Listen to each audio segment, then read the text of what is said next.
AB news में आपका स्वागत है। मैं हूं आपके साथ सोनिका। खबरों के विस्तार में जाने से पहले डालते हैं सुर्खियों पे एक नजर। राष्ट्रपति ने ग्रुप कैप्टन अभिनंदन वर्धमान को वीर चक्र से किया सम्मानित। अभिनंदन ने पाकिस्तानी फाइटर प्लेन को मार गिराया था।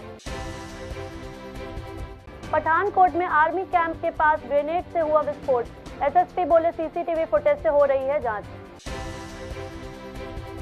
गोरखपुर में CM योगी ने लगाया जनता दर्शन। दूर दूर से आए फरियादी, शिकायतों के निस्तारण के दिए निर्देश। सपा संरक्षक मुलायम सिंह यादव का 83वां जन्मदिन। PM मोदी और CM योगी ने ट्वीट कर दी जन्मदिन की बधाई। कानपुर देहात में नेशनल हाईवे पर दर्दनाक हादसा। बस की टक्कर से कार सवार 2 लोगों की मौत और 1 घायल। और अब खबरें विस्तार से। राष्ट्रपति रामनाथ कोविंद ने बालाकोट एयर स्ट्राइक के हीरो अभिनंदन वर्धमान को वीर चक्र से सम्मानित किया है। अभिनंदन वर्धमान ने 27 फरवरी 2019 को पाकिस्तानी F-16 लड़ाकू विमान को मार गिराया था। बालाकोट एयर स्ट्राइक के हीरो अभिनंदन वर्धमान को वीर चक्र से सम्मानित किया गया है। राष्ट्रपति रामनाथ कोविंद ने अभिनंदन वर्धमान को वीर चक्र से सम्मानित किया। बता दें कि अभिनंदन वर्धमान ने 27 फरवरी 2019 को पाकिस्तानी F-16 लड़ाकू विमान को मार गिराया था। इसके बाद वे 3 दिनों तक पाकिस्तानी सेना के कब्जे में रहे थे। भारत के दबाव के बाद पाकिस्तान ने 3 दिन बाद अभिनंदन वर्धमान को वापस भारत को सौंप दिया था। वहीं पाकिस्तानी से लोहा लेने के लिए भारतीय वायुसेना ने उन्हें प्रमोट कर ग्रुप कैप्टन की रैंक दी है। यह पद भारतीय सेना में कर्नल रैंक के बराबर होता है। बता दें 14 फरवरी 2019 को पुलवामा में CRPF कैंप के काफिले में शहीद हुए 40 जवानों की मौत का बदला लेने के लिए भारत ने 26-27 की रात को पाकिस्तान में एयर स्ट्राइक की थी। बालाकोट में एयर स्ट्राइक के दौरान कई आतंकी मारे गए थे। भारत की ओर से की गई एयर स्ट्राइक के जवाब में पाकिस्तान की सेना ने भी भारतीय बॉर्डर पर अपने विमान को भेजा था, लेकिन अभिनंदन वर्धमान ने पाकिस्तान की इस हिमाकत का माकूल जवाब दिया। भारतीय विंग कमांडर अभिनंदन वर्धमान ने पाकिस्तान के F-16 विमान को गिरा दिया था, लेकिन उनका विमान भी क्षतिग्रस्त हो गया था और वह POK जा पहुंचे थे। इसके बाद पाकिस्तानी सेना ने अभिनंदन वर्धमान को पकड़ लिया था। 3 दिन तक पाकिस्तान में रहने के बाद उन्हें सकुशल भारत को सौंपा गया था। बांग्लादेश को छोड़कर वर्ष 1970 में मेरठ के हसीनापुर में आकर बस गए बांग्लादेशी हिंदू परिवारों को पुनर्निवासित करने के मुख्यमंत्री योगी आदित्यनाथ के ऐलान को अमली जामा पहनाने की तैयारियां की जा रही हैं। वर्ष 1970 में बांग्लादेश को छोड़कर मेरठ के हस्तिनापुर में रह रहे बांग्लादेशी हिंदू परिवारों को पुनर्वासित करने के मुख्यमंत्री योगी आदित्यनाथ के ऐलान को अमीला जामा पहनाने की तैयारी पूरी की जा रही है। जगह का अवलोकन कराने अपर मुख्य सचिव पंचायती राज मनोज कुमार जनपद कानपुर देहात पहुंचे। इस दौरान उन्होंने बंगाली हिंदू परिवारों के साथ मिलकर रसूलाबाद में निरीक्षण किया। साथ ही वहां पहले से रह रहे बांग्लादेशी हिंदुओं से बात भी की। यही नहीं, उन्होंने जिले के अधिकारियों को आवश्यक दिशा निर्देश भी दिए। साथ ही शासन की योजनाओं की जमीनी हकीकत भी जांची। इस दौरान जिले का प्रशासनिक अमला मौजूद रहा। यहाँ क्यों बसाया जा रहा है? क्योंकि पुनर्वास विभाग की यहाँ पे जमीन 130 हेक्टेयर है। पुनर्वास विभाग को जमीनें ग्राम समाज की दी गई थी। सीलिंग में जो सरप्लस हुई थी वो मिली थी। कुछ जगह पे जमीनें खरीद कर भी पुनर्वास विभाग के नाम से दी गई थी, क्योंकि 1970 वगैरह में बड़ी संख्या में लोग आ रहे थे। तो बहुत सी जमीनें पीलीभीत में है, खीरी में है, कई जगह पे है। तो अब पुनर्वास का कोई व्यक्ति शायद ही बचा होगा जिसको पुनर्वासित नहीं किया जा चुका है। तो अब कानपुर विधानसभा की गोविंद नगर सीट, जिसके वर्तमान विधायक बीजेपी से हैं, विधानसभा में कुल मतदाता 3,28,738 हैं। 2022 के चुनाव से पहले क्या है मतदाताओं का रुख, जाना हमारे संवाददाता प्रशांत मिश्रा ने। कानपुर विधानसभा की गोविंद नगर सीट, जिसके वर्तमान विधायक बीजेपी से है, विधानसभा में कुल मतदाता 3,28,738 हैं, जिसमें पुरुष मतदाता 1,83,848 हैं, तो वहीं मतदाता महिला 1,44,876 है। बता दें कि कानपुर की गोविंद नगर विधानसभा का कभी बड़ा नाम था, क्योंकि यह सीट किसी समय एशिया की सबसे बड़ी विधानसभा के रूप में जानी जाती थी। यह सीट 2012 में परसीमन के बाद छोटी हो गई।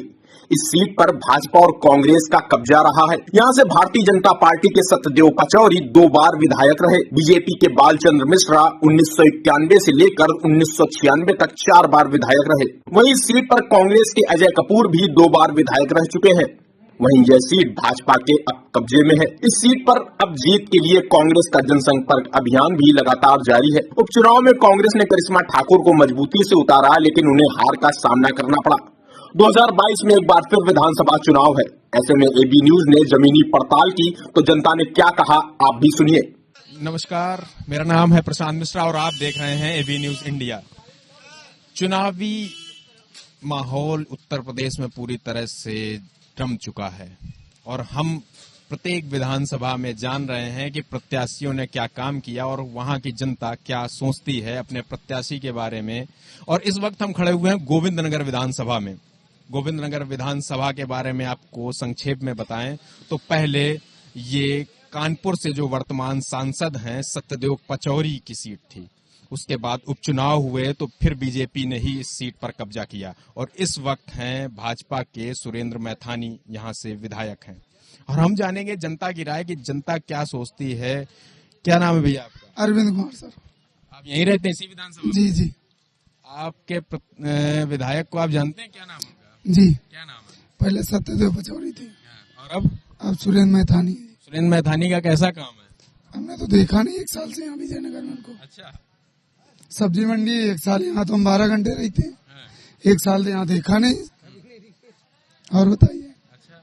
वो तो कहते हैं कि वो उन्होंने तो बहुत ज्यादा विकास किया। यहाँ कोई एक सुलभ तक नहीं बना सब्जी मंडी में। इतनी बड़ी थोक की मंडी है, कहीं एक शौचालय तक नहीं बाथरूम के लिए बना है।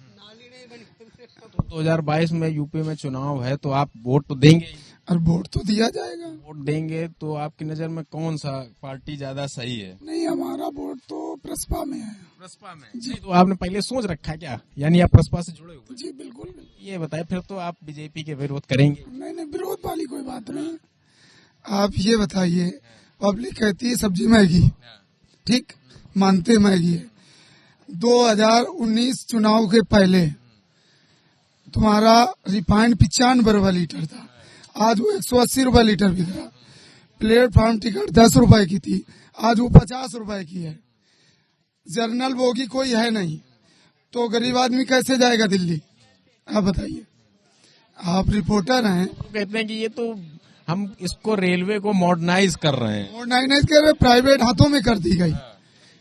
प्राइवेट अच्छी सुविधा देता है। सुविधा दे रहा। आप अपने बच्चों को आप जैसे अपने बच्चों को प्राइवेट स्कूल में पढ़ाते होंगे ना, तो वैसे वो कहते हैं कि हम प्राइवेट ट्रेनें कर देंगे तो बढ़िया सुविधा मिले। अच्छा, तो ये फिर सरकारी स्कूल कहाँ जाएंगे? आपने जैसे कहा कि प्राइवेट स्कूल में हम पढ़ाते हैं, तो सरकारी स्कूल कहाँ जाएंगे? सब्जी पब्लिक, आम पब्लिक कहती सब्जी महंगी, मतलब क्या है? यानी सब कुछ महंगा ही, हर चीज महंगी है। इस बार शिवपाल को लाया जाएगा। अरे शिवपाल आएंगे? शिवपाल, लेकिन अच्छा शिवपाल कैसे आएंगे? शिवपाल तो अपने वो तो सपा आएगी, लेकिन अखिलेश ने अभी तो कहा नहीं कि शिवपाल जरूर गठबंधन होगा। अभी तक तो हो नहीं रहा। होगा, जरूर होगा। क्या कह रहे हैं? बाद में गठबंधन होगा ही होगा। बाद में होगा। तो भाई पार्टी पहले क्यों बनाई थी? सब अगर जो चाचा भतीजे में आपसी नहीं है, जब वो लोग आपस में लड़ रहे हैं तो उत्तर प्रदेश को कैसे संभालेंगे? ये भी बात सही है आपकी, बिल्कुल सही है। जब आपस में ही अभी नहीं, उनमें चुनाव के लिए देखिए बीजेपी अभी कल आए थे, नरेंद्र मोदी सुल्तानपुर आए थे, उन्होंने वहां पर रैली करी। अब ये लोग अभी यही नहीं सोच पा रहे इन लोगों को एक दूसरे के खिलाफ लड़ना है या समर्थन में लड़ना है। हाँ, ये भी बात सही है आपकी। आप जब उनका समर्थन करेंगे तो ऐसा नहीं लगेगा आपका वोट जाया जाए। देखो, वोट जायज जाए ना जाए, वोट डालना हमारा कर्तव्य है। और ये बात सब्जी की, केवल हर व्यक्ति की नजर में सब्जी महंगी है। सरकारी वर्कर को 1 लाख सैलरी चाहिए, सब्जी चाहिए फ्री में।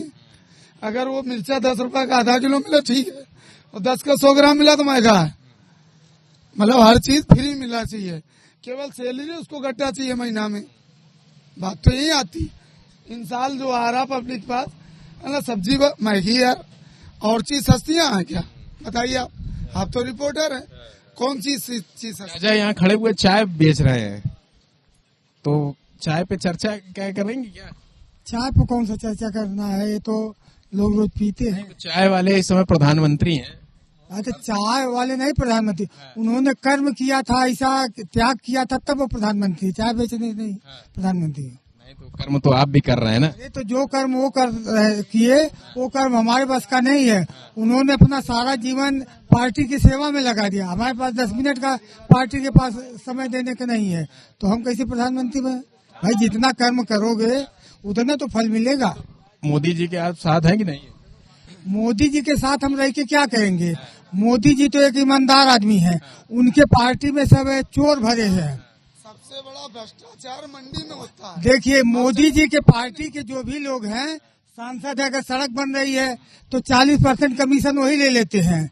उनके सभासद हैं, वो कमीशन ले लेते हैं। सारा पैसा जो है मोदी जी का, वो कमीशन खोरी में जा रहा है। मोदी जी क्या इस पर विचार किए कभी? आप तो यही इसी गोविंद नगर विधानसभा में रहते हैं? गोविंद नगर विधानसभा में रहते हैं, लेकिन फजलगंज में हम रहते हैं। कोई दिक्कत नहीं। तो यहाँ के विधायक आपको अपने इलाके में दिखा कि नहीं? आपको आपके इलाके में विधायक दिखा यहाँ का कि नहीं दिखा? अब विधायक तो भाई हम मंडी में रहते, मंडी में हमको कभी नहीं दिखे। हम अपने मोहल्ले में तो रहते नहीं है, लेकिन हमारे मतलब फजलगंज एरिया में हम रहते हैं, वहाँ पर सरकार की तरफ से वो सीवर पास हुआ और क्या नाम है, वो सरकारी नल लगे। तो जब सीवर पास हुआ है तो जिन घरों में सीवर लगा वहाँ का वो क्या नाम है, सभासद सबसे 1,000 सीवर का लिया। और तो आपको अच्छा ये बताइए, आपको सुनिए उसके बाद आप पूछिए। और वो क्या नाम है, नल लगे सरकारी, तो सबसे 15-15 हजार रुपया लिया। तो अब वो मोदी जी पैसा दे सरकारी, और सभासद कम से कम वहाँ 1500-1600 लोगों का नल लगा, सबसे 15-15 हजार रुपया लिया। सबसे नल लगवाने के सभासद ने 15,000 रुपए लिए, 1500 रुपए लिए? 15,000। अच्छा। वो फजलगंज में हनुमान पांडे नाम है और राधा यादव पांडे। अच्छा। हाँ, वो कहते हैं हमने तो भ्रष्टाचार खत्म कर दिया। मोदी जी के जमाने में ही भ्रष्टाचार बढ़ा है। अच्छा। हाँ, ये मोदी जी से आप ये रिपोर्ट भेजिए कि मोदी जी के जो पार्षद हैं, अब पैसा तो सरकारी पास हो रहा है, और वो सबसे क्या नाम है 15-15 हजार रुपया ले। जब तो नल की कीमत कितनी है फिर, अगर 15,000 रुपए वो ले रहे हैं? अब ये तो सभासद जाने, मोदी जी जाने। कौन सा नल था? सरकारी नल था? हाँ, सरकारी नल। वो जो हैंडपाइप वाला? नहीं, वो पाइपलाइन। अच्छा, पाइपलाइन। आपके घर में लाइन लगेगी उसका बस।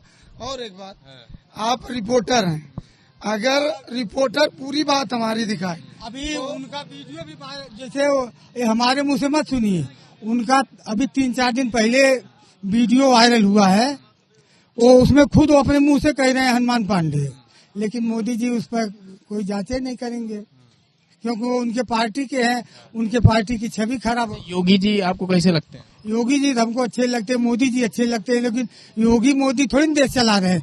देश तो आप और हम और ये सब चला रहे हैं, और जब नीचे सब चोर को भरे। आप कह रहे हैं कि जो विधायक हैं उनकी पार्टी के, या सांसद है, या जो नेता हैं, वो धुले नहीं है? वो नहीं, जब तक ये है कि हम मोदी जी और योगी जी दोनों अच्छे हैं। भाई ये चाय वाले हैं तो उनको सुनना जरूरी है। मोदी जी और योगी जी दोनों अच्छे हैं, ईमानदार हैं, कर्मठ हैं, लेकिन उनके पार्टी के अंदर जितने सभासद, विधायक, सांसद, अब जो योजनाएं पास होगी सब कमीशन में खा जाएंगे, तो देश का विकास कहाँ से होगा? ये तो आपने एकदम सच्चाई खोल दी है। चाचा हैं, इन्होंने मोदी की तारीफ से शुरू किया और मोदी के नेताओं की मजम्मत कर। कुछ महिलाएं हैं, उनसे क्या ये आप यहीं रहती हैं? जी, पीछे। क्या ये किस तरीके से देखती हैं यहाँ पर? क्या अरे क्या है, यहाँ तो कुछ नहीं, गांव से भी मतलब ज्यादा बेकार हाल है यहाँ का। ठीक है, और यहाँ कोई मरीज अगर बीमार हो तो वो जा ही नहीं सकता है। यहाँ से सन्नेश्वर तक तो ऐसा ही हाल है। और यहाँ का बहुत मतलब जो है, यहाँ के जो सब हैं, मतलब वहाँ विधायक है, वो सुनते ही नहीं है। अच्छा। देख रहे हैं कि क्या है कि किसी से कहो, सभासद से कहो तो कहेंगे हमारे अंडर में नहीं, वो कहो तो हमारे अंडर में नहीं, हमारे घरों में, मतलब पीछे सब घरों में पानी भर रहा है और आने जाने में तकलीफ हो रही, दिक्कत हो रही, व्यापार सब बंद है। मान लो जब कोई दुकान है तो कोई आएगा नहीं, तो व्यापार कहाँ से होगा? तो तो ये जब ये चुनाव आ रहा है तो चुनाव में जब वोट देते समय आपके दिमाग में ये बातें रहेंगी कि नहीं रहेंगी? रहेंगी। हम तो वोट देंगे नहीं भाई। वोट किस लिए दिया जाता है? जनता की सहूलियत से। जब सहूलियत नहीं मिले तो वोट तक जाएंगे नहीं। हम गोविंद नगर विधानसभा को मत रहे हैं और इस वक्त हम आ चुके हैं गोविंद नगर इलाके के मसवानपुर क्षेत्र में, और यहाँ पर हम खड़े हैं मामा के समोसे के दुकान पर। इलाकाई लोग बताते हैं कि मामा के समोसे इस इलाके में बेहद प्रसिद्ध हैं, लोगों के मुंह में उनका स्वाद लग चुका है। लेकिन मैं ताज्जुब खा रहा हूं कि यहाँ पर कभी इतनी भीड़ होती थी, आज यहाँ से भीड़ नदारत है। हमारे साथ मामा के समोसे बनाने वाले बैठे हुए हैं। मामा, यहाँ पे ये भीड़ हुआ करती थी, ये भीड़ नदारत है, कैसे, क्या कारण है? भैया ये सब रोड की वजह से है। रोड पूरी खराब है, नाला खुदा पड़ा है, ये सब लापरवाही है, सब सरकारी लापरवाहियां हैं बस, बाकी और कोई दिक्कत नहीं। इसी के चक्कर में सब कचरा पड़ा है पूरा। ये सब कब से ये हालात, ये कब से? हमको तो लगता अरे हो गए एकदम साल भर हो रहे हैं। धीरे धीरे जब पहला लॉकडाउन लगा था तब से ही है सब। हाँ, ये सड़क बताते हैं इलाकाई लोग तो ये 5 सालों से टूटी हुई। हाँ टूटी तो काफी साल से है, कम 4-5 साल हो गए, 5 साल। अब बनने का नंबर आया, देखो अभी कई महीने लग जाए, 5-6 महीने लग जाए कि कई महीने लग जाए। 6 महीने से तो काम चल रहा है। 6 महीने का ड्यू था, 6 महीने से ओवर हो चुका, 7वां महीना लग गया, फिर भी अभी नाला ना रोड कुछ नहीं बना। धंधा तो एकदम चौपट हो गया। धंधा कुछ नहीं है, धंधा बिल्कुल खत्म है। कहाँ 17-18 हजार की दुकानदारी थी, 2 हजार की दुकानदारी रह गई, तो कैसे काम होगा बताओ? हाँ, यहाँ के विधायक कौन है? वो सोरेन मैथानी है यहाँ। तो आपको बता दें कि ये जो इलाका है ये बेहद 2 विधानसभाओं को मिला के बनता है। इधर की पट्टी जो है ये गोविंद नगर इलाका है और उस पट्टी में कल्याणपुर इलाका होता है। और बता दें दोनों ही जगह से भाजपा के विधायक हैं। एक तरफ से कल्याणपुर की विधानसभा में नीलिमा कटियार हैं जो कि मंत्री हैं, और इधर से गोविंद नगर के सुरेंद्र मैदानी हैं। और जैसा कि वो बता रहे हैं कि टूटी सड़क है, इस कारण यहाँ से इक्का दुक्का ही ग्राहक नजर आ रहे हैं। आप भी यहीं रहते हैं भैया? अरे भैया, इनकी दुकान पर वो भीड़ लगती थी कि आदमी लाइन लगा के समोसा लेता था। आज वो पोजीशन है यहाँ पर। अच्छा। हाँ, कहीं दूर नहीं है। हम यहीं पे हैं, रहने वाले हैं, यहीं रावतपुर के रहने वाले हैं। इतनी लाइन भीड़ लगती थी? हाँ, इनकी दुकानदारी दिन भर कम से कम, बहुत कम मान के 15 हजार की पर डे दुकानदारी थी। अच्छा। आज ये बैठे हैं, देखो ना, क्या कारण है? देख तो रहे, पोजीशन दिखाई पड़ रही सामने आपके। रोड है, गंदगी है, क्या है? हाँ, ये होता है कि पेपर वहाँ बन रहा है, काम हो रहा है। जब चुनाव आएगा तो ये जो मुद्दे हैं ये दिमाग में रहेंगे कि नहीं रहेंगे? अरे रहेंगे क्यों नहीं, जो आएगा उससे बताया जाएगा। हाँ? जो भी आएगा उससे बताया जाएगा। आप भी यहीं रहते भैया? भैया मेरे तो वहाँ फर्नीचर दुकानें हैं, यहाँ पर रोड पे है। अच्छा, आप भी व्यापारी हैं? हम भी व्यापारी है। व्यापार बिल्कुल बैठे हुए 3 महीने से मकान मालिक डंडा तोड़े हैं कि पैसा दो पैसा दो। व्यापारी नहीं है, मुख्यमंत्री सब दे रहे हैं और क्या। अच्छा, आपको पता है योगी जी ने कह दिया कि गड्ढा मुक्त करो। यहाँ गड्ढे, हमको तो सड़क नहीं दिख रही, गड्ढे तो ही है, पानी भरा हुआ है, इतना गंदे हैं। 5 साल से बैठे हैं ऐसे ही, क्या करें बताइए? रोड पर आ जाए, कटोरे भीख मांगेंगे हम लोग। ये हंसी है, ये हंसी के अंदर का जो दुख है वो शायद ये व्यक्त नहीं कर पा रहे हैं, तो वो हंसी के माध्यम से व्यक्त कर रहे हैं। ऐसा है क्या? ऐसा ही है भैया, क्या करें? किसको दुखड़े सुनाए? अपने हंस के काट रहे हैं। वो कहते किससे सुनाओगे? वो पूरा कर देंगे? नहीं करेंगे, अपने हंस के काट रहे हैं। नहीं, तो यहाँ पे जो माननीय है वो उनकी गाड़ी इधर निकलती नहीं है क्या? बिल्कुल नहीं निकल रहा है, कोई दिखाई नहीं दे रहा है। रोड वो VIP रोड वो कर दिया, उधर से निकल रहे हैं। देखो मामा क्या बता रहे हैं, जरा उनसे क्या कह रहे हैं मामा? कह रहे हैं कि आवास विकास का उस साइड का जो रोड है वो VIP कर दिया, क्योंकि उधर VIP लोग हैं। ये वाला सड़ा पड़ा है 5 साल से, आज तक नहीं ठीक। वो दोबारा लेयर चढ़ गई उसकी, अब इसकी एक ही लेयर चढ़ी, तब से दोबारा लेयर नहीं चढ़ी। तो जो माननीयों की गाड़ी है फॉर्च्यूनर, वो बिना किसी धक्के खाए उधर से निकल जाती है। अच्छा, आप भी यहीं रहते भैया? भैया हम तो समोसे लेने आए थे, हम तो मतलब रहते तो बहुत, इनके समोसे फेवरेट हैं, तो यहाँ समोसे लेने आए थे मामा के नाम से। तो इसलिए हमने ये हुआ, देखें तो गंदगी के चक्कर में अभी हम लोग बहुत देर से खड़े हैं, हमने आप समोसे के लिए। देखिए, हम आपको अपने दर्शकों को दिखाना चाहेंगे कि इन्होंने, दुकान संचालक ने एक जुगाड़ के तौर पे पेड़ कुछ रखे हुए हैं, बल्ली पड़ी हुई है, उनके माध्यम से कि ताकि ग्राहक आ सकें, इस कारण इन्होंने यहाँ पे रखा हुआ है। तो ये आप विकास देख सकते हैं किस तरीके का विकास है, और इसके अलावा तमाम दावे भी हैं अपने कि हमने विकास किया। हालांकि कागजों में गड्ढा मुक्ति अभियान चल रहा है, लेकिन यहाँ पर सड़क नहीं, सिर्फ गड्ढे ही हैं। कैमरा पर्सन ऋषि यादव के साथ Prashant Mishra, AB news India. 24 और 25 नवंबर को राष्ट्रपति रामनाथ कोविंद का कानपुर का दौरा है। राष्ट्रपति के आगमन को लेकर डीएम विशाख जी अय्यर, एडीएम सिटी विवेक कुमार सहित अधिकारियों ने तैयारियों का जायजा लिया। राष्ट्रपति रामनाथ कोविंद 24 और 25 नवंबर को 2 दिन कानपुर में रहेंगे। राष्ट्रपति के आगमन को लेकर अधिकारी लगातार तैयारियों को परख रहे हैं। रविवार को डीएम विशाख जी अय्यर, एडीएम सिटी विवेक कुमार सहित अधिकारियों का अमला एचबीडीओ पहुंचा। उन्होंने मेन गेट में हो रहे काम को परखा। इस दौरान उन्होंने गेट में तेज गति से बेहतर काम करने के निर्देश दिए। इसके बाद उन्होंने एचबीटीयू में बन रहे हेलीपैड का निरीक्षण किया, जहां उन्होंने अधिकारियों को निर्देश दिए।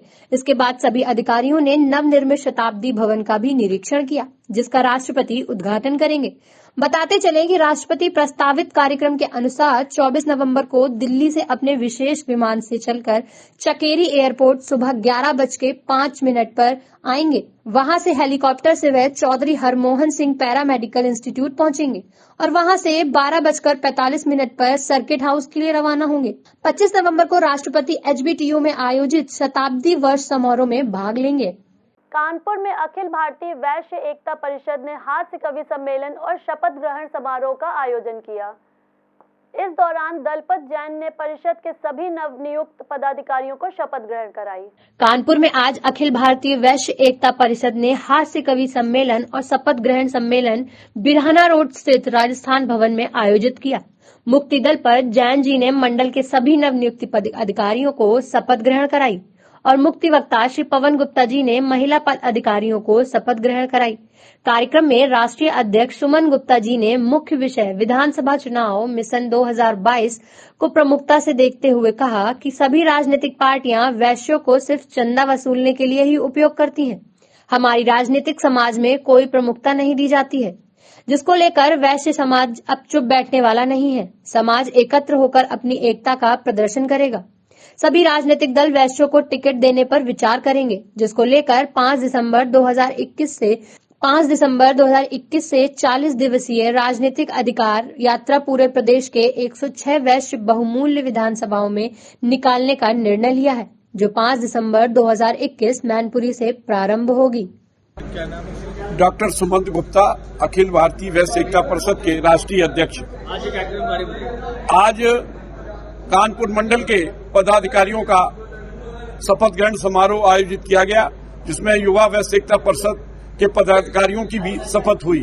इस शपथ ग्रहण समारोह के माध्यम से 19 दिसंबर को कानपुर की धरती पर ऐतिहासिक रैली करने का निश्चय किया गया है, क्योंकि राजनीतिक हिस्सेदारी और भागीदारी हमारी नगण्य है। कानपुर से लेकर आप फरकाबाद, इटावा, कन्नौज तक चले जाइए, एक भी वैश्य समाज का विधायक और सांसद और मंत्री नहीं है।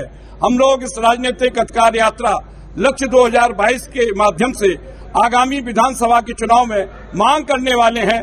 कानपुर का पर्याप्त प्रतिनिधित्व होना चाहिए। वैश्य समाज के कानपुर से 3 विधायक होने चाहिए, जिससे हमारी राजनीतिक हिस्सेदारी और भागीदारी स्थापित हो सके।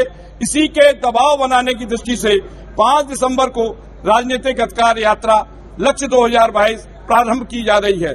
उत्तर प्रदेश में 18% की आबादी, लेकिन हिस्सेदारी नगण्य, जबकि कुछ समाज के लोगों की हिस्सेदारी 3% है, उनकी भागीदारी प्रभावी संख्या में है। इसलिए इस आवाज को बुलंद करने के लिए ही 5 दिसंबर से राजनीतिक अधिकार यात्रा लक्ष्य 2022 प्रारंभ की जा रही है और 19 दिसंबर को कानपुर के JNK इंटर कॉलेज के मैदान में आएगी और वहां ऐतिहासिक शंखनाद होगा कि आने वाले कल में वैश्य समाज को राजनीतिक हिस्सेदारी और भागीदारी पर्याप्त संख्या में दीजिए, तभी निश्चित रूप से आने वाले कल में आपकी निश्चित रूप से सफलता प्राप्त हो सकेगी। फिलहाल इस न्यूज बुलेटिन में इतना ही। मुझे दीजिए इजाजत। आप देखते रहिए एबी न्यूज। नमस्कार।